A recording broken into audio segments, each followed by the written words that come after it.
নেটিজ রাউটারে কীভাবে IP set up করেন, সর্বপ্রথম ক্রোমে যাবেন, 192.168.1.1 দিয়ে চাপ দিয়ে দেবেন। চাপ দেওয়ার পর আপনারা এখানে স্টার্টে চাপ দিয়ে দেবেন। স্টার্টে চাপ দেওয়ার পর আপনারা এখানে পিপিওই কানেকশন দিয়ে দেবেন। পিপিওই কানেকশন দিয়ে আপনাদের যে ইউজার আইডি আছে ইউজার আইডি বসিয়ে দেবেন।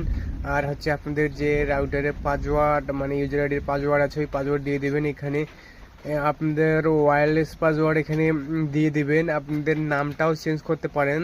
নামটা উপরে যে ওয়্যারলেস নেটওয়ার্ক নেমটা আছে ওই নেমটা চেঞ্জ করে দিতে পারেন। ওয়্যারলেস নেমটা আপনার মন মতো একটা দিয়ে দেবেন। আমি এটা দিয়ে দিয়েছি শাহজাহান আলী।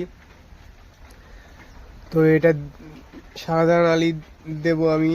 শাহজাহান আলী এখন দিয়ে দেই। তারপর পাসওয়ার্ড আপনাদের মন মতো নিচে পাসওয়ার্ড দিয়ে দেবেন। আর হচ্ছে এখানে যে পাসওয়ার্ডটা দিবেন নিচে ওয়্যারলেস পাসওয়ার্ড যেটা দেবেন এই ওয়্যারলেস পাসওয়ার্ডটাই আপনার ইয়ার পাসওয়ার্ড হয়ে যাবে।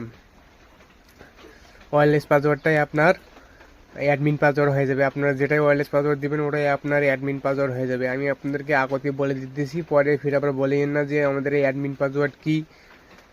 আপনারা ওয়্যারলেস পাসওয়ার্ড যেটা দেবেন ওটাই আপনার অ্যাডমিন পাসওয়ার্ড। ওয়্যারলেস পাসওয়ার্ড দিয়ে দেওয়ার পর আপনারা সেভ দিয়ে দেবেন। সেভ দিয়ে দিলে আপনার রাউটার কনফিগার ক্লিয়ার হয়ে যাবে। একটু সময় নেবেন। একটু সময় নেওয়ার পর আপনাদের আবার ওয়াইফাই চলে যাবেন। ওয়াইফাই চলে যায় এখানে আপনারা এখানে ওই নামটা চলে আসবে। ওই যে নাম চলে এসেছে। আমি এখন ওই পাসওয়ার্ডটা দিয়ে এখন কানেক্ট করি। এখানে ভিডিওটা দেখাইবে না, কারণ হচ্ছে যে পাসওয়ার্ড দেওয়া কোনো ফোনেই স্ক্রিন রেকর্ড হয় না, এই জন্যই এটা দেখাইতেছে না। তো ওই যে কানেক্টেড হয়ে গেল, আমি আইপি দিলাম প্লাস কানেক্ট হয়ে